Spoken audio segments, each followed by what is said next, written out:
हो जाओ तैयार, हमारे संत डॉक्टर एमएस जी का हो गया है बड़ा काम।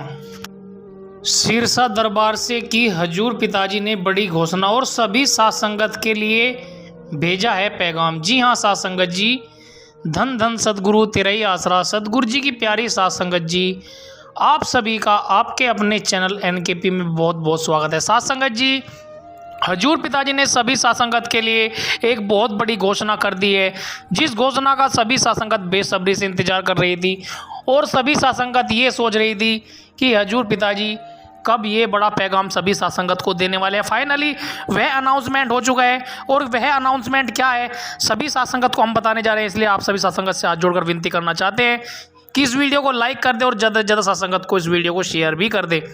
जो भी नए भाई बहन इस चैनल पर आए हैं तो इस चैनल को सब्सक्राइब भी कर ले, क्योंकि इस चैनल पर हम डेरा सच्चे सौदा की हर एक खबर टाइम टू टाइम डालते रहते हैं। साथ संगत जी, जैसे कि आप सभी को पता है कि हजूर पिताजी 21 दिन की फरलों पर सिरसा दरबार में पधारे थे और बरनावा आश्रम में पहुंचने के लिए हजूर पिताजी बहुत ही जल्द तैयार हैं और सभी साथ संगत बरनावा आश्रम में हजूर पिताजी का इंतजार कर रही है कि हजूर पिताजी कब बरनावा आश्रम में आएंगे या सिरसा दरबार से कब एक नया भजन लॉन्च करेंगे। जी हाँ साथ संगत जी, ऐसा सुना जा रहा है कि हजूर पिताजी सभी साथ संगत के लिए एक ऑडियो लाइब्रेरी तैयार कर रहे हैं, जिसमें हजूर पिताजी एक नए भजन को रिलीज करने वाले हैं। तो सभी साथ संगत को सबसे पहले तो हम इसके लिए बधाई देना चाहेंगे कि यह जो पावन महीना है, पूरा का पूरा जो पावन महीना हजूर पिताजी हमारे साथ है, तो इसमें हम सभी साथ संगत को सबसे पहले हजूर पिताजी को बधाई देनी होगी, हजूर पिताजी का धन्यवाद करना होगा, क्योंकि हजूर पिताजी ने हमें ये जो महीना पावन महीना हमारे लिए बख्शा है। हजूर पिताजी इस पावन महीने में हमारे साथ है तो हमारे लिए सबसे बड़े सौभाग्य की बात है। और जैसे कि आप सभी को पता है कि हजूर पिताजी की पैरोल फरलों को लेकर भी सभी साथ संगत रेगुलर बेस पर सिमरन कर रही है और हजूर पिताजी से अरदास कर रही है कि हजूर पिताजी की पैरोल फरलों का टाइम बढ़ा दिया जाए। तो सभी साथ संगत के लिए एक बहुत बड़ी खुशी की खबर भी होने वाली है। सभी साथ संगत को वीडियो के लास्ट तक बने रहना, बिना स्किप किए सभी साथ संगत को वीडियो को ज़्यादा से ज़्यादा साथ संगत को शेयर कर देना है, ताकि हर एक साथ संगत के पास, हर एक प्रेमी भाई बहन के पास ये वीडियो पहुँच जाए और सभी साथ संगत को जो है सच्चाई का पता चले। साथ संगत जी, जैसे कि आप सभी को पता है कि जब भी हजूर पिताजी को पैरोल या फरलो दी जाती है तो कुछ लोग हजूर पिताजी के पीछे पड़ जाते हैं, लेकिन हजूर पिताजी कभी भी ना तो मानवता भलाई के कार्य करने के लिए रुके हैं और ना ही कभी रुकेंगे। जिस तरीके से आपने देखा होगा, जब शेर का छोटा बच्चा रहता है, हजूर पिताजी हमें उस तरह का शेर बनाना चाहते हैं कि जिस तरीके से एक हाथी का बच्चा होता है, छोटा बच्चा के पैर में जब रस्सी बांध दी जाती है तो वह उस रस्सी से खुलने का प्रयास करता है, लेकिन उस रस्सी से खुल नहीं पाता, लेकिन उसको अपनी शक्ति का एहसास नहीं होता। वह जब छोटा रहता है तो उस रस्सी को खोलने का प्रयास करता है, लेकिन जब वो बड़ा हो जाता है तो वो इस चीज़ को भूल जाता है कि मेरे अंदर इतनी ताकत है कि मैं इस रस्सी को तोड़ सकता हूँ। शुरू में उसने छोटा सा प्रयास किया रस्सी को खोलने का, तो उसको ऐसा लगा कि मुझसे रस्सी टूट नहीं पाएगी या मुझसे रस्सी खुल नहीं पाएगी, लेकिन जब वो बड़ा हो जाता है तब भी वह इस बात को यही सोच अपने मन में उसके बाद बैठ जाती है कि ये रस्सी बहुत हार्ड है। लेकिन जब उसको अचानक से आपने देखा होगा कि वह रस्सी को तोड़ देता है तो सब सोचते हैं कि यह पागल हो चुका है। उसी प्रकार हजूर पिताजी भी हमें यही बात बताते हैं कि हमें अपने आत्मिक हमारे अंदर जो विल पावर है उसको जगाने के लिए हजूर पिताजी ने रेगुलर बेस पर सिमरन करने के लिए बोला है। और सभी साथ संगत हजूर पिताजी से जब भी यही बात बोलती है कि हजूर पिताजी कब परमानेंट पैरोल या फरलों पर हमारे बीच में रहोगे, तो हजूर पिताजी ने हमेशा से यही बात बोली है कि आपने अपने अंदर की विल पावर को जगाना है। आपने उस हाथी के बच्चे की तरह नहीं रहना है, जिस हाथी के बच्चे के पैर में बचपन में एक रस्सी बांध दी जाती है और वह उससे खुलने का प्रयास करता है, लेकिन उससे खुल नहीं पाता है। और जैसे ही वो बड़ा होता है तो उसको बड़ा होने के बाद भी अपनी शक्ति का एहसास नहीं होता। वह सोचता है कि ये रस्सी मजबूत है, मुझसे नहीं खुल पाएगी, और वह उसको तोड़ने का प्रयास नहीं करता है। उसी प्रकार हम साथ संगत भी हजूर पिताजी से जब अरदास करते हैं, हजूर पिताजी हमेशा हमें यही बात याद दिलाते हैं कि आपको भजन सिमरन करना होगा, इसके लिए परमात्मा से अरदास करनी होगी।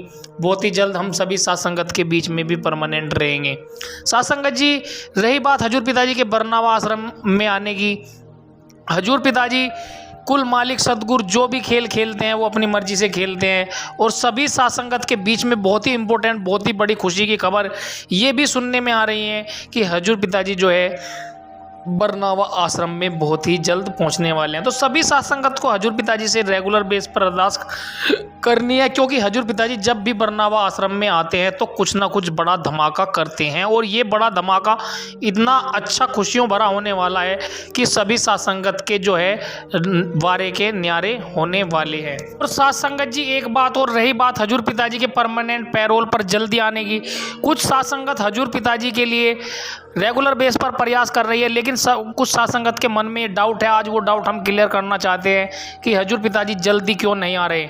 साथ संगत जी एक एग्जांपल के तौर पर मैं आपको बताता हूं कि एक बैंक में एक आदमी चेक लेकर गया, किसी आदमी ने उसको चेक बुनाने के लिए दिया था कि इस चेक को बुनाकर ले आओ। एसबीआई वाला बैंक वैसे था, वो एसबीआई के बैंक में आपने देखा होगा कि जो मैनेजर होते हैं वो अलग ही टोन में बात करते हैं। जैसे ही वह चेक लेकर बैंक में गया तो उसने कहा कि इसको चेक को बुना दो, ये कब तक मेरा चेक बुन जाएगा। बैंक वाला टोन में बोला, तुम्हें पता है कि जो स्टेट बैंक वाला होता है एसबीआई वाला, उनके अलग ही टोन होती है। उसने कहा कि 3 दिन लगेंगे, और उसी बात से बिल्कुल सेम यहीं से बात निकल कर आती है कि हजूर पिताजी जल्दी सभी साथ संगत के बीच में क्यों नहीं आ रहे हैं। क्या प्रोसेस चल रहा है, क्या सीबीआई कोर्ट की जांच चल रही है। भाई जैसे वो बैंक में गया चेक लेकर, बैंक वाले ने कहा कि 3 दिन लगेंगे, तो उस जो चेक लेकर गया था बंदा, उसने कहा सर मैं तो यहीं से आया हूँ, सामने जो आपके बैंक के सामने जो है दुकान, उसने दिया है चेक, प्लीज़ करके इसको 3 दिन से पहले जल्दी कर दो। तो बैंक वाले ने उसे कहा अगर तू कहीं पे जा रहा हो, कहीं पर मर गया, मान लिया शमशान घाट के पास ही मर गया, तो इसका मतलब ये तो नहीं है कि वहीं का वहीं तुझे जलाकर वो अजल मजल कर देंगे।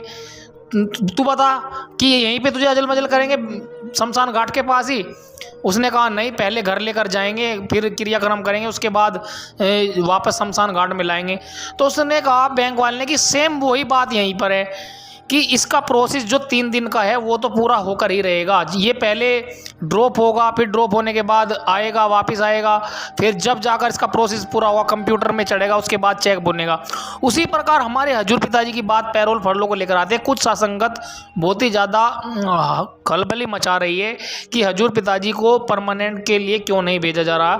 हजूर पिताजी का सेम उसी कहानी की तरह है, जिस तरीके से कोई इंसान कहीं पर जा रहा है, मान लिया शमशान घाट के पास वो मर जाता है, उसको वहीं पर उसका क्रियाक्रम न कर पहले उसको घर ले जाया जाएगा, उसके बाद उसको नहलाया धुलाया जाएगा, उसके बाद उसका शमशान घाट में वापस आकर क्रियाक्रम किया जाएगा। उसी प्रकार हजूर पिताजी की जो पैरोल या परमानेंट आने का सिस्टम है वो भी कार्यवाही चल रही है।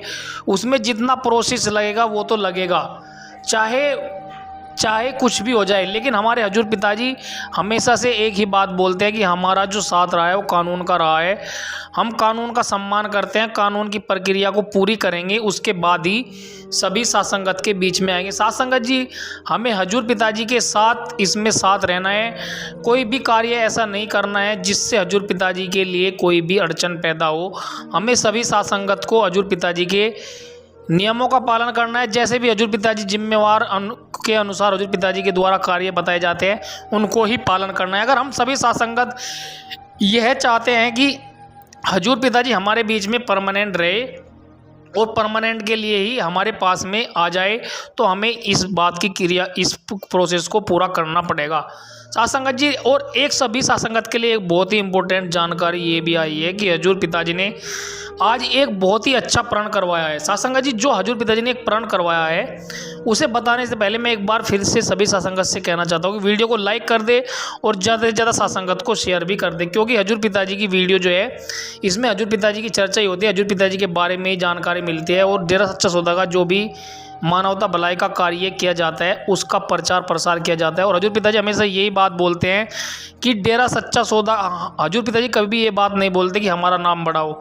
हजूर पिताजी हमेशा यही बात बोलते हैं कि डेरा सच्चा सौदा का नाम बढ़ाओ, क्योंकि डेरा सच्चा सौदा से इतने मानवता भलाई के कार्य किए जा रहे हैं, वो मानवता भलाई के कार्य समाज में पहुंचेंगे तो समाज को उसका फ़ायदा भी होगा। साथ संगत जी हजूर पिताजी ने सभी साथ संगत से एक प्रण करवाया है। हजूर पिताजी ने ये बोला है कि जो भी हम शिविर कैंप या कोई भी कार्य चलाते हैं तो उसमें आपको आपस में ज़्यादा से ज़्यादा साथ संगत को बताना है और ज़्यादा से ज़्यादा सासंगत को बताना है और आसपास के क्षेत्र में भी ज़्यादा से ज़्यादा लोगों को बताना है कि हजूर पिताजी के द्वारा ये शिविर कैंप चलाया जा रहा है, कोई भी मानवता भलाई का कैंप चलता है तो उसके बारे में ज़्यादा से ज़्यादा सासंगत को बताना है। तो ये बहुत बड़ी बात है कि हजूर पिताजी हमारे लिए कुछ ना कुछ दात बख्शते रहते हैं और कुछ ना कुछ ऐसा तोहफा देते रहते हैं। अगर आप डेरा सच्चा सौदा के चैनल से जुड़ जाते हैं तो आपको जानकारी मिल जाती है, नहीं तो हमारे चैनल को भी आप सब्सक्राइब कर ले, ताकि हम भी कोशिश करते हैं कि जो भी अपडेट हमें टाइम टू टाइम मिलती रहे वो आपके पास पहुंचाते रहे। अगर आप चैनल को सब्सक्राइब कर देते हैं, वीडियो को लाइक कर देते हैं तो ऑटोमेटिकली अगली वीडियो जो है आपके पास पहुंच जाती है। सब्सक्राइब करने के बाद बेल आइकन को भी प्रेस करना होता है, क्योंकि उससे नोटिफिकेशन सबसे पहले आपके पास पहुंच जाता है। और रही बात हजूर पिताजी के जेल में जाने की, कुछ सासंगत ये भी सोचती है, कुछ दुनिया वाले ये भी सोचते हैं कि भाई सासंगत के द्वारा बताया जाता है कि हजूर पिताजी को जो है जेल में जाने का एक उद्देश्य है, उनका एक मिशन है। भाई एक तरीके से आपने देखा होगा कि राजा जनक ने भी तो अपनी बेटी के लिए राजघराना ही चुना था, लेकिन उनको वनवास क्या करना पड़ा, वनवास भोगना पड़ा। वनवास में जाने के बाद भी आपने देखा होगा कि सीता माता के चेहरे पर वो मुस्कुराहट, वो सुंदरता, वो सौंदर्यता जो एक रानी के महल में रहने वाली रानी के चेहरे पर भी नहीं होती। सेम वही बात आप हजूर पिताजी के ऊपर देख सकते हैं कि हजूर पिताजी का जो अटैचमेंट था वो किसी राजघराने से न होकर हजूर पिताजी का अटैचमेंट था सात संगत से।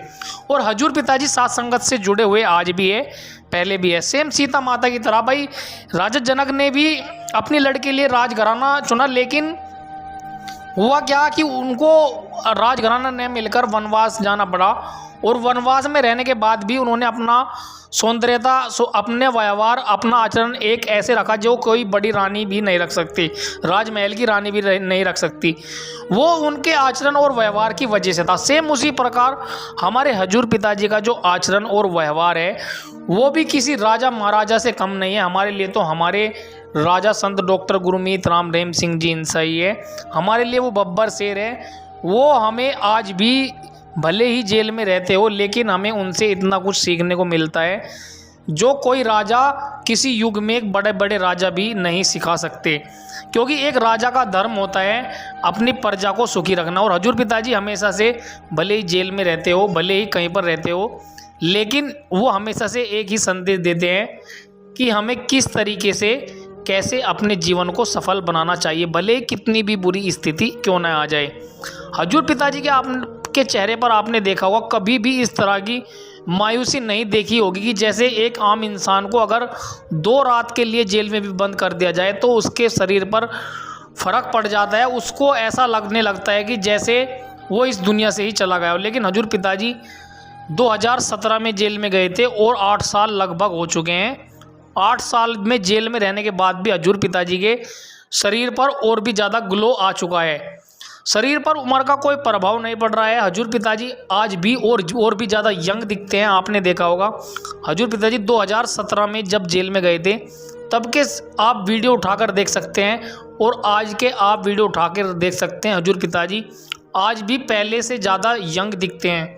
वो किस वजह से दिखते हैं, उनका सिर्फ यही कारण है भाई, उनका व्यवहार, उनका आचरण, उनके संस्कार बहुत ही कुल मालिक शाह सतनाम जी के द्वारा। वो कहते हैं ना कि हजूर पिताजी के वचन भी है कि हम थे हम हैं और हम ही रहेंगे, कोई भी उम्र का प्रभाव नहीं होगा। बिल्कुल सेम वही कहानी निकल कर आती है कि हजूर पिताजी के ऊपर कोई भी उम्र का प्रभाव नहीं पड़ रहा है। सासंगत जी, हजूर पिताजी के परमानेंट आने की खबर बहुत ही जल्द सभी सासंगत को मिलने वाली है।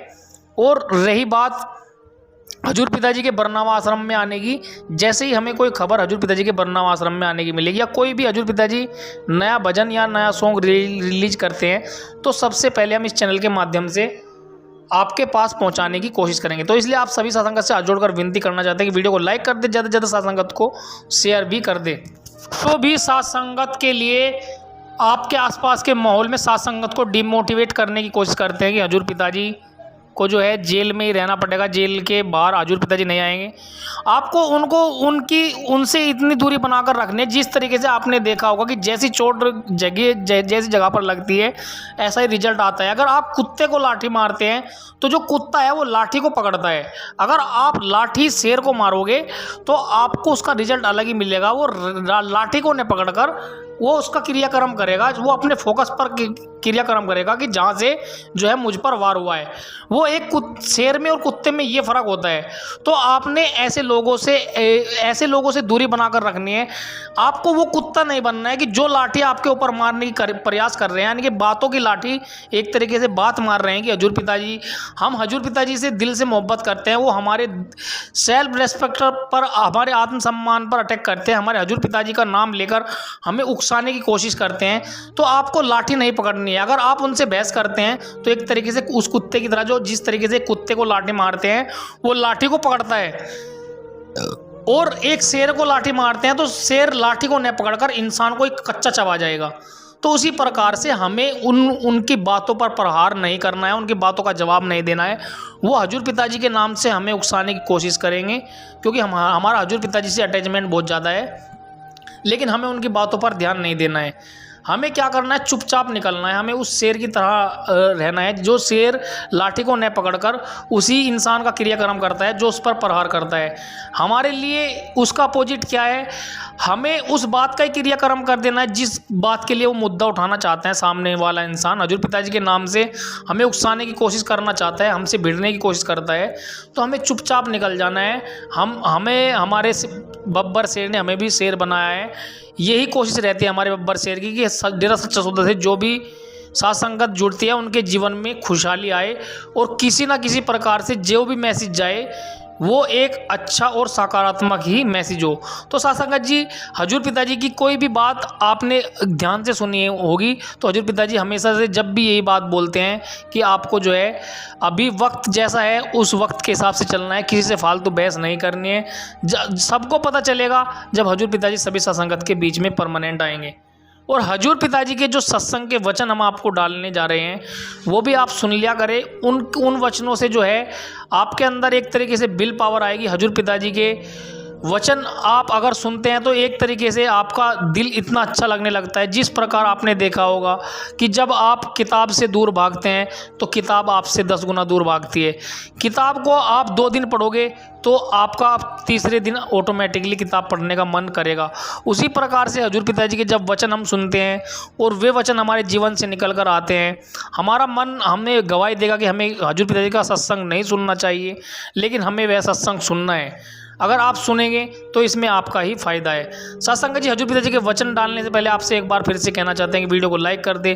जो भी नए भाई बहन इस चैनल पर आए हैं तो इस चैनल को सब्सक्राइब भी कर ले, क्योंकि इस पर हम डेरा सच्चा सौदा की न्यूज़ के साथ साथ हजूर पिताजी के सत्संग और हजूर पिताजी के जो अनमोल वचन होते हैं, जिनका कोई मोल नहीं होता, जिनका मोल किसी भी दौलत से, किसी भी हीरे से, किसी भी जवाहरात से या दुनिया की किसी भी कीमती से कीमती चीज़ से तुलना नहीं कर सकते।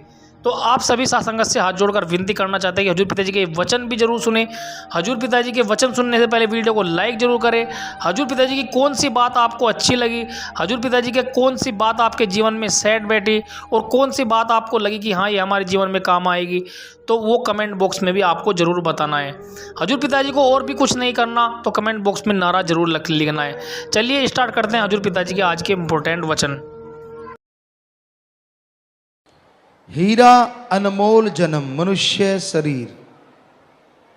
बाकी जितने भी शरीर हैं हालांकि दुर्लभ हैं, लेकिन आत्मा के लिए जो शरीर सबसे दुर्लभ है, किसी भी मोल पे कहीं भी खरीदा नहीं जा सकता, वो मनुष्य शरीर है। और ये दुर्लभ इसलिए कहा गया कि आत्मा को ओम हरि अल्लाह राम से बिछड़े हुए सदियां गुजर गई, युग बीत गए, मालूम नहीं कब से आत्मा तड़फ रही है, व्याकुल है। और तड़फती हुई आत्मा को, व्याकुल आत्मा को आवागमन से, जन्म मरण से आज़ादी का मौका किसी जन्म में मिला है तो वो जन्म है मनुष्य शरीर, मनुष्य जन्म। बाकी जितने भी शरीर हैं उनमें आत्मा आवागमन से आज़ाद नहीं हो सकती, जन्म मरण से आज़ाद नहीं हो सकती।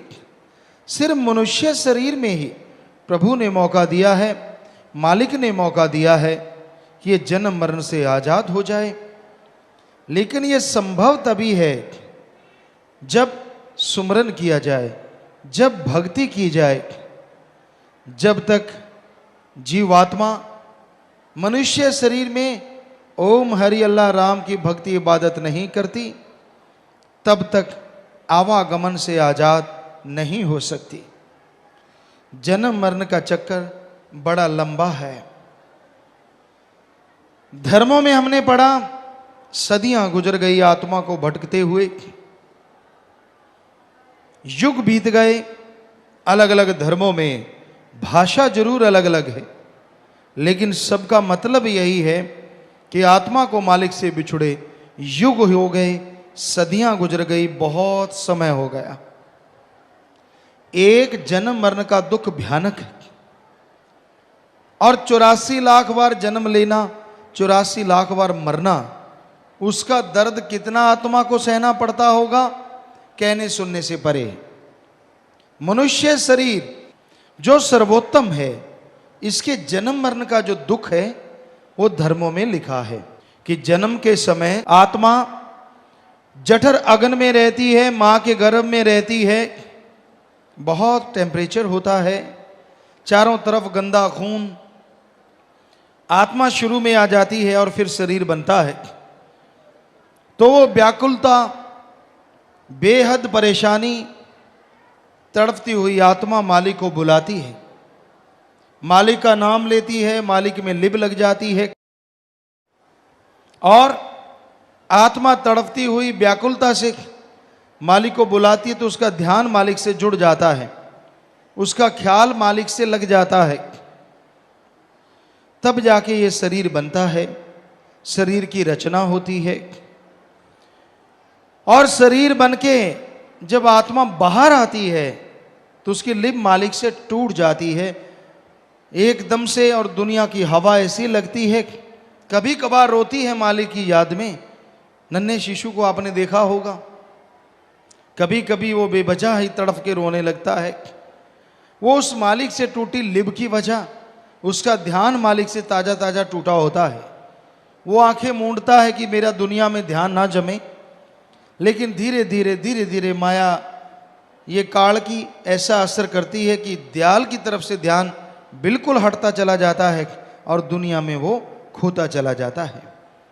तो बेहद दुख दर्द उठा के आत्मा शरीर धारण करके इस संसार में आती है, और जब मरती है, मनुष्य शरीर जब छूटता है, तो इसमें भी बेहद दर्द होता है। हिंदू महापुरुषों ने लिखा है, जैसे 100,000 बिच्छू इकट्ठा डंक मारे, आदमी को दर्द हो मरे ना, जितना दर्द उसे उससे होता है, इससे कई गुना बढ़ के दर्द मौत के समय आत्मा को झेलना पड़ता है। इस्लाम धर्म में लिखा है, कांटेदार झाड़ी गुद्दे के रास्ते डाल के मुख के रास्ते खींच के निकाली जाए, जैसे शरीर का हाल होता है, वैसा हाल आत्मा जब शरीर छोड़ती है तब उसे झेलना पड़ता है। और यही बात सिख धर्म में लिखी है, जिंद निमाणी कड्डिए हड्डा कुकुड़काय, कि जब आत्मा शरीर से निकलती है तो ऐसा होता है कि सारा शरीर टूट जाता है, जैसे सारी हड्डियां तोड़ दी जाएं, और फिर आत्मा शरीर को छोड़ के बाहर जाती है। इतने दर्द का एहसास होता है, इतना दर्द झेलना पड़ता है, बेहद दर्द। तो आत्मा को भयानक दर्द तकलीफ झेलनी पड़ती है। सच्चे मुर्शिद कामिल शास्त्रनाम जी महाराज दाता रहबर फरमाया करते, जैसे कोई रेशमी कपड़ा हो और उस पे तिल्ले से कढ़ाई की गई हो, उस पे कांटेदार झाड़ी रख के उसको खींच के दूर कर दिया जाए तो जैसे तिल्ला तार तार हो जाता, वो रेशमी कपड़ा बिल्कुल खत्म हो जाता है। उसी तरह जब आत्मा शरीर छोड़ती है, आत्मा का हश्र होता है, आत्मा को बेहद दुख उठाना पड़ता है। तो ध्यान दीजिए, जन्म मरण का इतना भयानक दुख है, और 84 लाख बार जन्म लेना मरना कितना दुख रहा होगा, कहने सुनने से परे है। और धर्मों में यह भी लिखा है कि आत्मा शरीर को ऐसे भी छोड़ती है जैसे हम कपड़ा उतार देते हैं।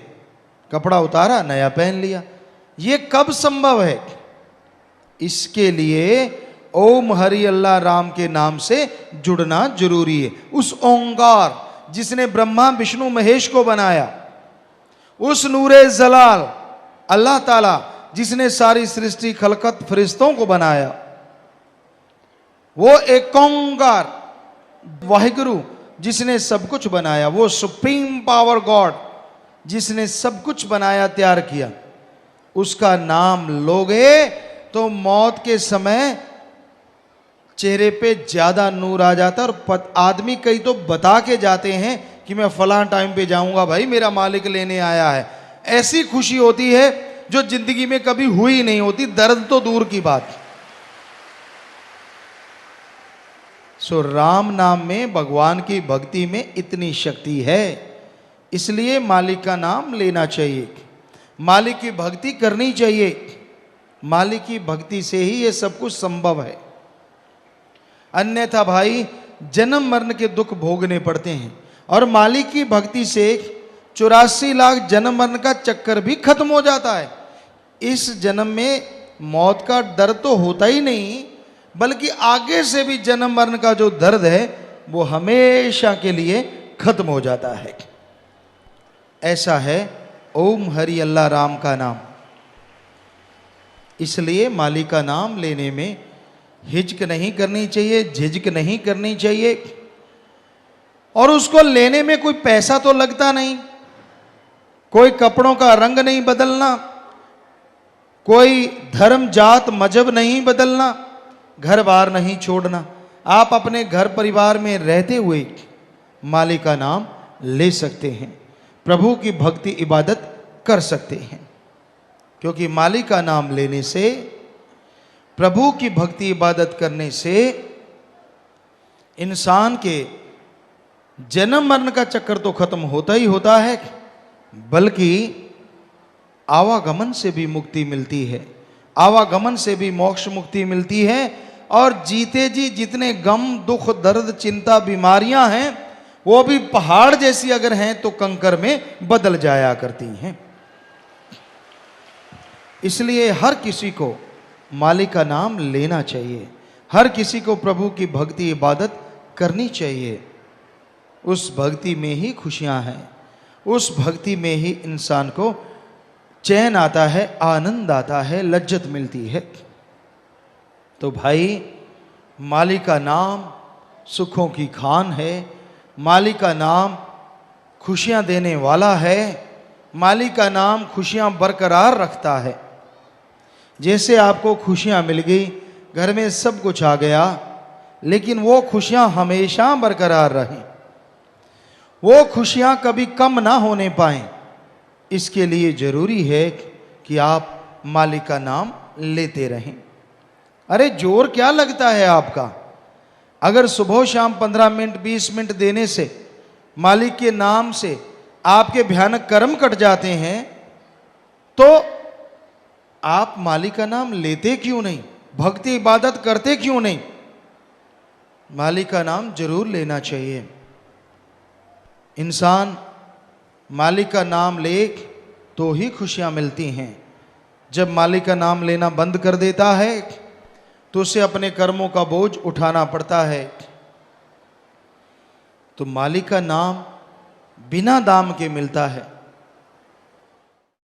मालिक का नाम लेने में कोई दाम नहीं लगते। और हैरानी है, फिर भी लोग मैं फिर देखूंगा, फिर सोचूंगा, अभी ठहर के लूंगा। क्यों भाई?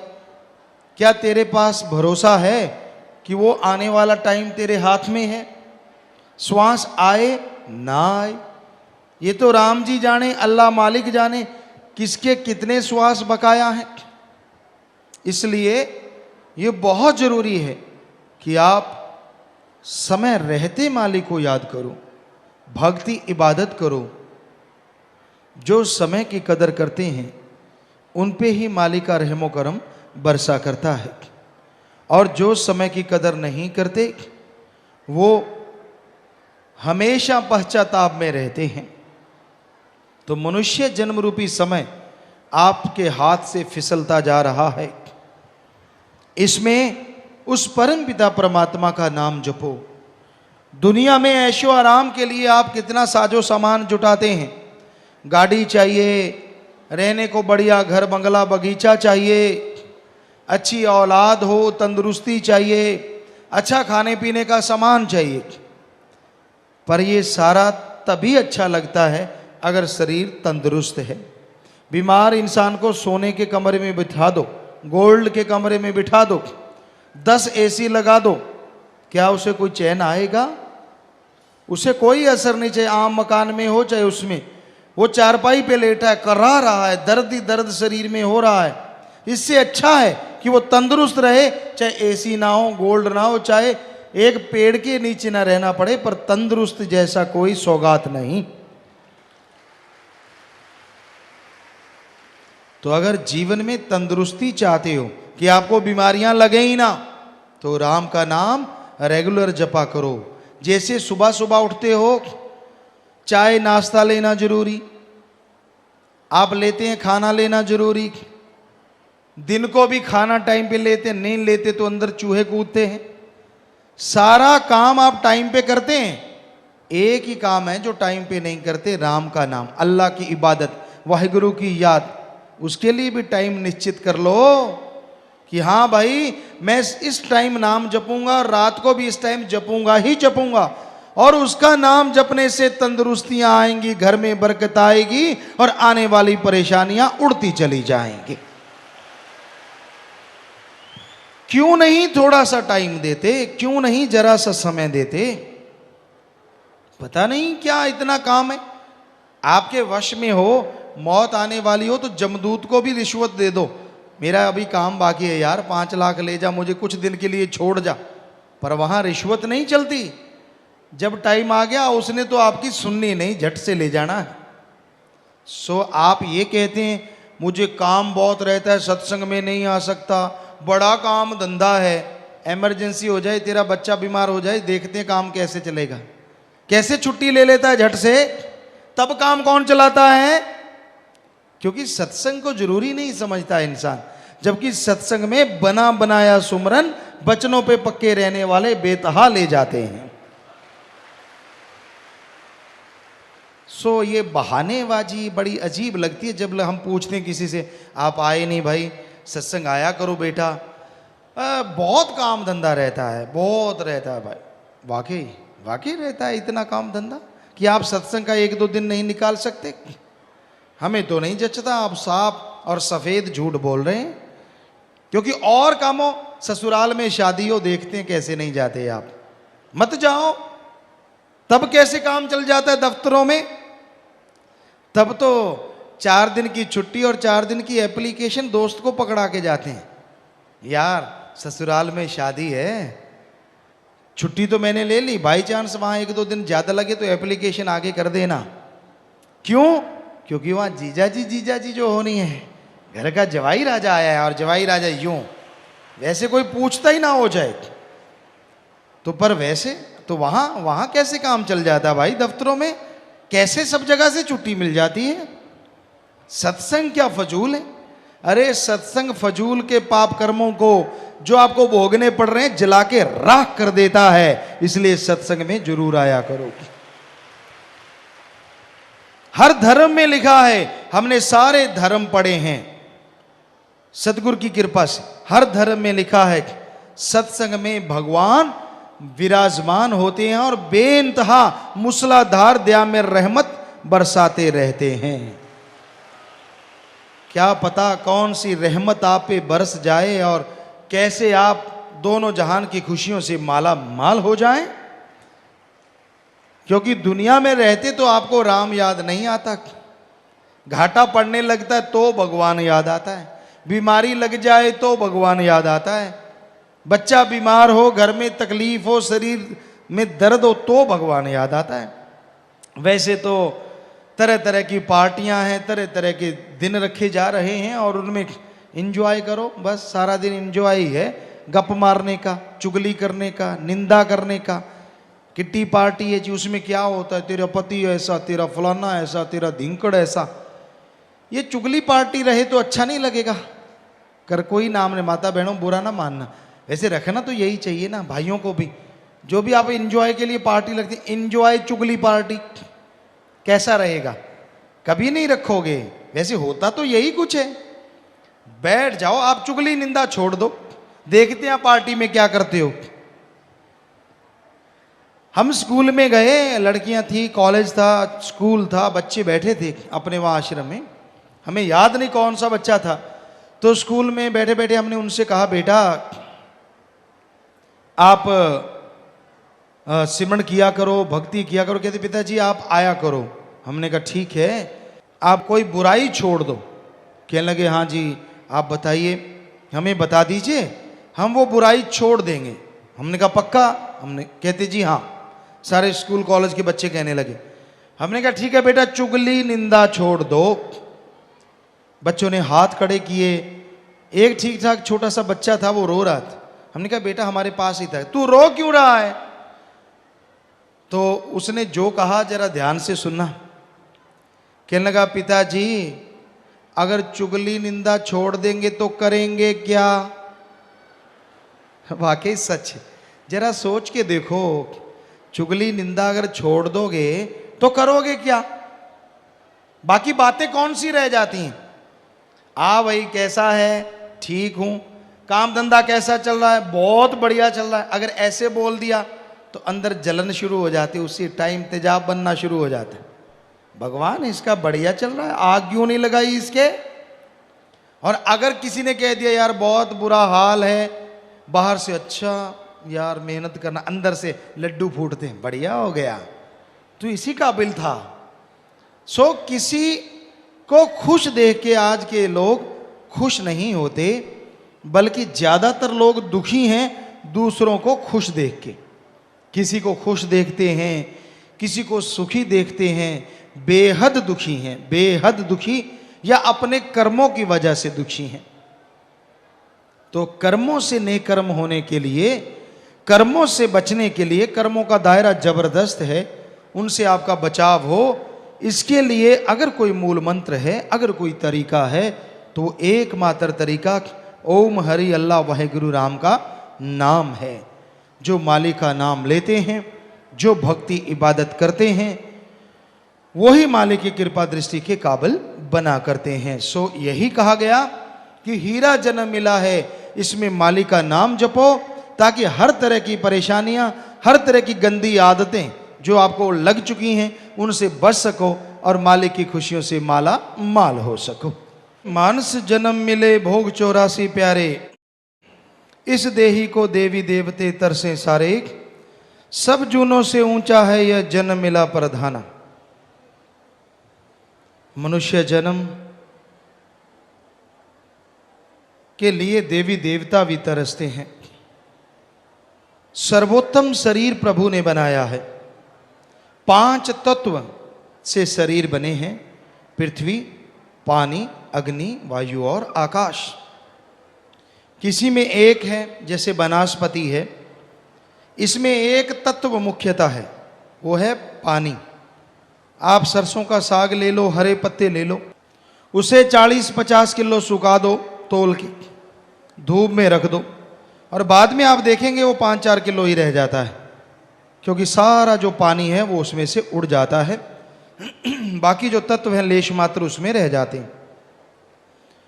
कीड़े मकोड़े हैं, उनमें आग और हवा होती है। रेगिस्तान साइड में यहां पानी का नामो निशान नहीं होता, दूर दूर तक रेगिस्तान, बालू, रेत, तपती हुई धरती, पर उसमें भी कई कीट पतंगे ऐसे मिल जाते हैं जो वहां रेंगते हुए नजर आते हैं, क्योंकि उनको हवा चाहिए, वो हर जगह, और आग नेचुरली वहां बरस रही होती। पक्षियों में 3 होते हैं, उसमें जो पृथ्वी है, धरती है, माटी है, वो तत्व कम होता है। बाकी तत्व, आकाश तत्व तो किसी में होता ही नहीं, नाम मात्र होता है सब में। उसमें पानी, हवा, आग, 3 चीजें पक्षियों में ज्यादा पाई जाती हैं, और पशुओं में 4। आकाश तत्व नाम मात्र, पर इंसान में पांचों तत्व परिपूर्ण हैं, आकाश तत्व भी सबसे ज्यादा है, और इसी वजह से आदमी की सोचने समझने की शक्ति सबसे ज्यादा है। ताकत में कोई ज्यादा नहीं है, हाथी के सूंड जितना है आदमी, लेकिन हाथी को अपने उंगलियों पे नचाता है, शेर बब्बर शेरों को अपनी उंगलियों पे नचाता है, क्योंकि इसको आकाश तत्व ज्यादा मिलने की वजह से इसका बुद्धि विवेक सबसे ज्यादा है, और उसकी वजह से ये सर्वश्रेष्ठ है। पर बुद्धि विवेक जो दिया है वो दिया किस लिए है, ये सोचने वाली बात। बुद्धि का दुरुपयोग करते हुए लोग राक्षस शैतान का भी बाप बने बैठे हैं। राक्षस शैतान जो होते थे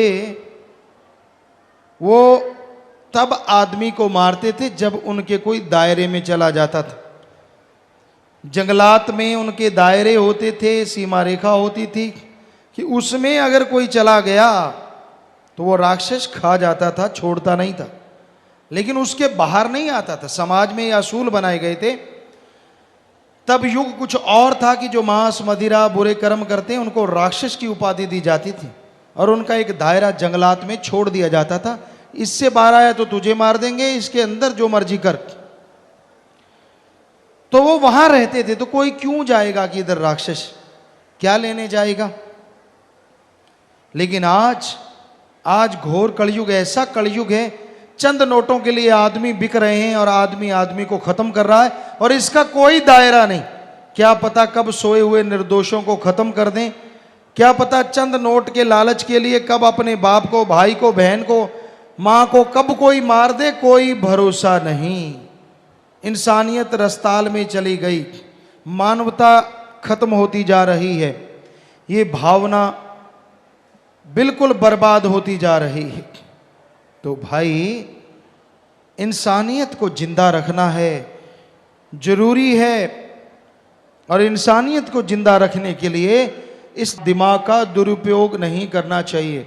सदुपयोग करो, अच्छे नेक कर्म करो, भावना से अल्लाह मालिक राम को याद करो। अगर कोई सच्ची भावना से मालिक को याद करता है तो ही मालिक की दया में रहमत को पा सकता है।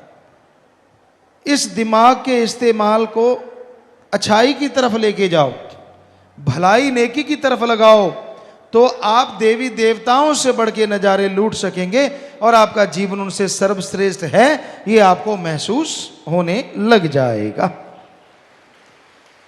इतने नज़ारे आप इस मृत्यु लोक में ले सकते हैं, इतनी खुशियां आप मृत्यु लोक में ले सकते हैं। यह जरूरी है, यह बहुत ही जरूरी है। तो इस घोर कलयुग में इंसान अपने दिमाग का इस्तेमाल नहीं कर रहा, इससे काम नहीं ले रहा, और जब इंसान अपने दिमाग से काम लेना शुरू करेगा तो यकीनन इसकी तमाम परेशानियां दूर होंगी, और ये अच्छा नेक इंसान बनता हुआ जिंदगी में खुशियां हासिल, सच्चा सुख जिसे कहते हैं, वो राम नाम से हासिल करना शुरू करेगा। क्षणिक आनंद के लिए लोग पागल हैं, कोई इंद्रियों के भोग विलास के लिए पागल हुए फिरते हैं, थोड़े से पैसे के लिए पागल हुए फिरते हैं, जीवा के स्वाद के लिए पागल हुए फिरते हैं। तो ये पागलपन, ये इंद्रियों का भोग विलास क्षणिक होता है, थोड़े देर के लिए, थोड़े से समय के लिए इंसान पागल हो जाता है, और जो परमानंद है, जो हमेशा रहने वाला आनंद है, हमेशा रहने वाली खुशी है, उससे गुमराह हो जाता है, उससे दूर हो जाता है। तो इंसान अगर हमेशा सुख चाहता है तो वो राम का नाम जपने से ही परमानंद आता है भाई। बाकी सुख आए गए, लेकिन राम नाम का सुख, अल्लाह मालिक की भक्ति इबादत का सुख एक बार मिल गया तो परमानेंटली हो जाता है, और दोनों जहान में इंसान खुशी से, सुखों से माला माल रहता है। जैसे वृक्ष की टहनी से फल पक के धरती पे गिर जाता है, वो दोबारा उस टहनी पे नहीं लग सकता, उसी तरह जीवात्मा जन्म पका हुआ फल है, जिसमें उस ओम हरि अल्लाह राम को पाया जा सकता है, उस भगवान के दर्शन हो सकते हैं, और भगवान को पाके इंसान अंदर बाहर मालिक की खुशियों से माला माल हो सकता है। यह संभव है अगर इंसान प्रभु के नाम का सुमरन करे, अगर उस मालिक की भक्ति करे तो आवागमन से मुक्ति मिलेगी और तमाम सुखों को हासिल करेगा। अन्यथा अपने कर्मों को भोगता हुआ इंसान मालिक से दूर होता चला जाएगा और मालिक की भक्ति से खाली हो जाएगा। तो भाई, अगर आप जिंदगी में सुख चाहते हो, अगर जिंदगी में परमानंद चाहते हो, तो आप राम नाम ओम हरि अल्लाह मालिक की भक्ति इबादत नियमानुसार करो। जैसे खाने पीने के लिए, काम धंधे के लिए नियम है, उसी तरह मालिक की भक्ति इबादत के लिए भी नियम बनाओ, ताकि मालिक की कृपा हो सके, मालिक की दया में रहमत के काबिल बन सको और वो तमाम खुशियां आपकी झोलियों में आ जाएं जिसके बारे में आपने कभी कल्पना भी नहीं की होती। ये संभव है, आदमी के लिए हर चीज संभव है, पर अगर मालिक का नाम जपे, मालिक की भक्ति करे, तो वो खुशियां मिलती हैं जो कर्मों में नहीं भी होती। तो आप अपने कर्म खुद बना सकते हैं। कहते हैं भगवान ने जितना लिखा है उससे कम ज्यादा नहीं हो सकता,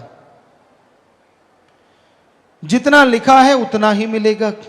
हो सकता है यह सच हो, लेकिन इंसान अपने भाग्य को बदल सकता है, यह भी भगवान ने अधिकार दिया है वो भी भगवान के हुक्म में।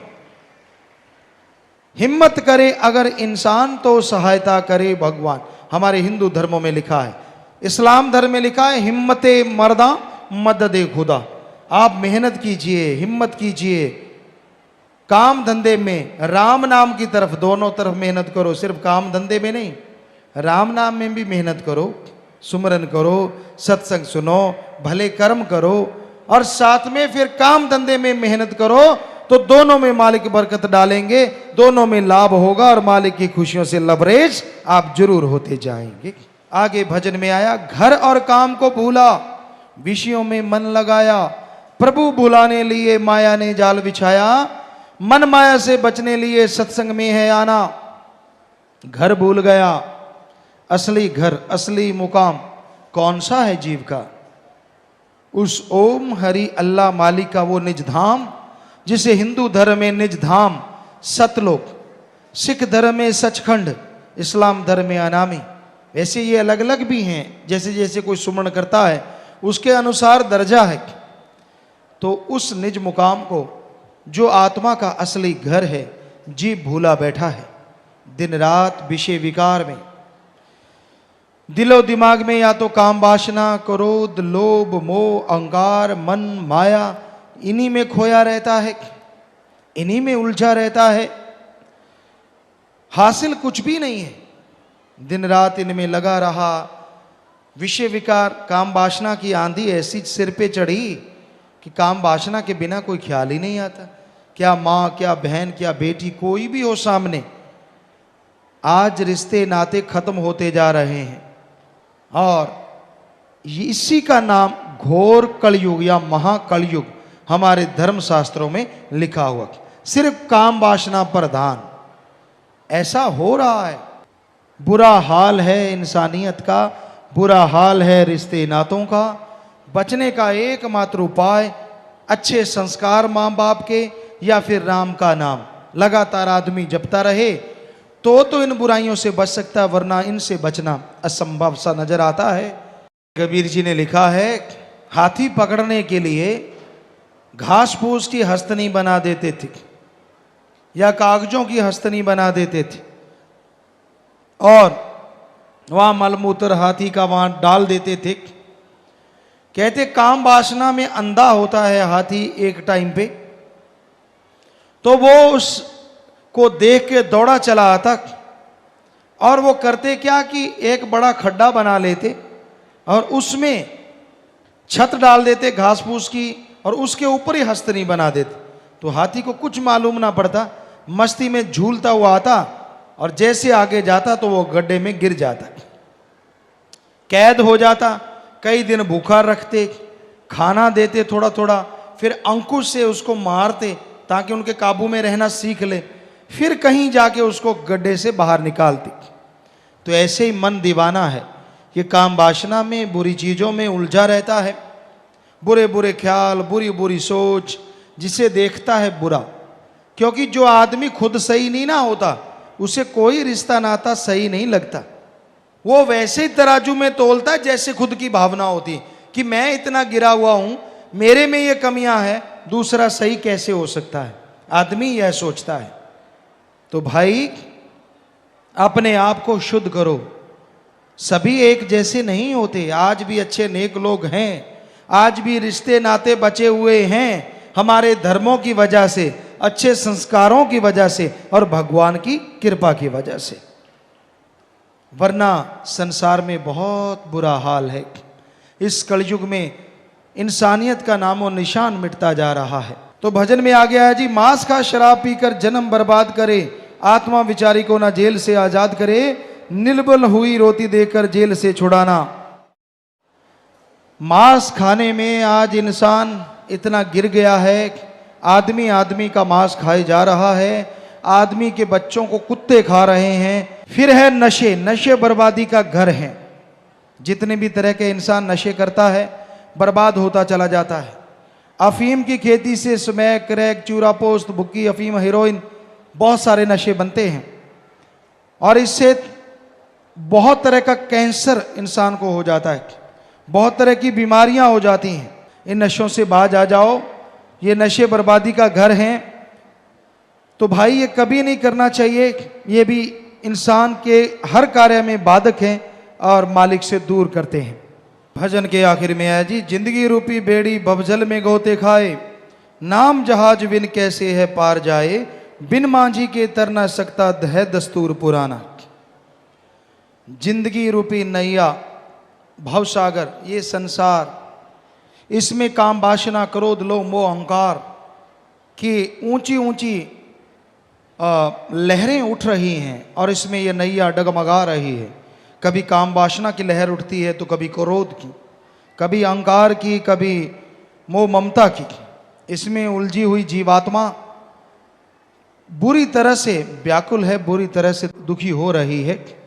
इनसे बचने के लिए एकमात्र उपाय सत्संग में चल के आना और सत्संग में से मिलने वाले नाम को लेके ध्याना, नाम का सुमरन करना, उसकी भक्ति इबादत करना, यही एकमात्र उपाय है जिसमें जीव अपनी खुशियां हासिल कर सकता है, मालिक की दया में रहमत के काबिल बन सकता है। और नाम जहाज है, यहां भी जैसे जहाज पे बैठो, कोई सफर तय करना है, वैसे गाड़ियों में 2 दिन 2 रात लगे, 3 दिन 3 रात लगे, कहाँ 2-4 घंटे में वहां पहुंचा जा सकता है। उसी तरह दुख परेशानियों से आज़ादी के लिए, गम दुख दर्द चिंता से मुक्ति के लिए नाम एक ऐसा जहाज है, जो कोई नाम जहाज पे चढ़ता है पलों में परेशानियों से दूर कर देता है और मालिक की दया में रहमत से माला माल कर देता है। सो नाम रूपी जहाज गुरु मंत्र को लेना अति जरूरी है। तो भजन के आखिरी की लाइनों में आया, खुदी का रोग बड़ा कोई ना बच सका, ऋषि मुनि और पीर सभी को लग जाए, दया गरीबी धारण करना शास्त्र नाम जी का समझाना। खुदी अहंकार बुरी बला है। किस बात का अहंकार है? रावण सबसे बड़ा विद्वान, सबसे बड़ा धनवान, सबसे बड़ा औलादवान और सबसे बड़ा राजनीतिज्ञ वो था, लेकिन उसने अहंकार किया, सब कुछ माटी में मिल गया। आप किस बात का अहंकार करते हैं? चंद नोट आ गए, चंद लोग पीछे लग गए, थोड़े बच्चे हैं, कोई सुंदर है या कोई चीज, ना अहंकार ना करो। मालिक की देन समझो कि मालिक तूने बख्श रखा है, सब कुछ तेरा दिया हुआ है। अहंकार ना करो। नाम दे आने वाले अहंकार में ना आना, करी कराई भक्ति माटी में ना मिलाना। हाथी जैसे नहाता है, बाद में कीचड़ डाल लेता है। आदमी की नजरिए से यार बड़ा अजीब बात है, पहले नहाया बाद में कीचड़। वैसे ही की गई भक्ति चली जाती है जब आप अहंकार कर लेते हैं, मैं कुछ हूं। इस पे एक बात याद में आई, मुसलमान फकीर हुए हैं, तो वो एक जगह काम कर रहे थे, कार्य कर रहे थे। बुल्ले शाह का नाम आपने सुना है। तो रोजे के दिन थे, वो अल्लड़ मस्त फकीर अपने काम कर रहा था। तो उनके कुछ साथी बैठे हुए खाना खाने लगे। तो घुड़सवार वहां से आए, कहने लगे यार ये दिखने में मुसलमान लगते हैं और खाना खा रहे हैं, पूछो ये कौन है। उनसे पूछा कौन हो भाई, कहते हम मुसलमान हैं। तो उनके कोड़े बरसा दिए, खूब कोड़े मारे। रमजान का पवित्र महीना आप ऐसा कर रहे हो। बुल्ले शाह से पूछा आप कौन हो, कहता जी मैं तो मालिक का बंदा हूं। कहते तेरा कोई धर्म जात मजहब, कहते मालिक की औलाद, मालिक ही मेरा धर्म, मालिक ही मेरी जात। कहते छोड़ो पागल है, चले गए। अब उनके साथ वाले कुछ दूर थे, बुल्ले शाह काफी दूर थे। वो भागे भागे आए, रोते कहराते, कहते बाबा तेरे को तो कुछ भी नहीं कहा, हमें वो मार पीट के चले गए। तो आगे से बुल्ले शाह मुस्कुरा के कहने लगे आप कुछ बने होगे, अंदर खुद ही आ गई होगी। जब हम मानते कि हम सभी धर्मों को मानते तो यही कहो कि हम तो मालिक के बंदे हैं जी। तो आपने उस मेरे असूलों को माना नहीं तो डंडे तो पड़नी ही थी। अगर मुसलमान हो तो रमजान के पवित्र महीने में रोजा रखो, उस टाइम ये सख्त होता था। तो भाई आदमी जब कुछ बन जाता, मैं कुछ हूं, मैं ये, मैं वो, मैं फलां, मेरे में अकल ज्यादा, फलां तो पागल, तब आदमी धोखा खाता है, उसे खुशियां नहीं मिलती। इसलिए अहंकार नहीं करना चाहिए। दीनता नम्रता धारण करो, मीठा बोलो, अच्छा सोचो, भला करो और भला करने की प्रेरणा दो। कभी कड़वा ना बोलो, किसी को बुरा ना बोलो, क्योंकि बुरा बोलने वाला, गलत बोलने वाला किसी को भाता नहीं। इसलिए मीठा बोलो, दीनता नम्रता से रहो, माटी बन के रहो। माटी बन जाओ तो माटी की कीमत बेशुमार होती है। और मालिक के दरबार में तो कोई माटी बने तो मालिक उसे ताज पे लगा लेते हैं, उसे ऐसा जर्रा बनाते हैं जो सारी दुनिया को रोशन करता रहता है। माटी बनना ही मुश्किल है। दीनता नम्रता धारण करो। कहने में कह देते हैं, वैसे छेड़ के देखो ऐसा लगता है जैसे आग में हाथ लगा लिया हो। सो भाई दीनता नम्रता धारण करना, मीठा बोलना राम के नाम से संभव है। भक्ति इबादत से, वरना हर आदमी ईगो में जल रहा है, हर आदमी की एक हैसियत बनी हुई है, उससे जरा सा भी टसमस नहीं होता, समझौता नहीं करता। सो सुमन के द्वारा सब कुछ संभव है और दीनता नम्रता से मालिक को पाया जा सकता है जी।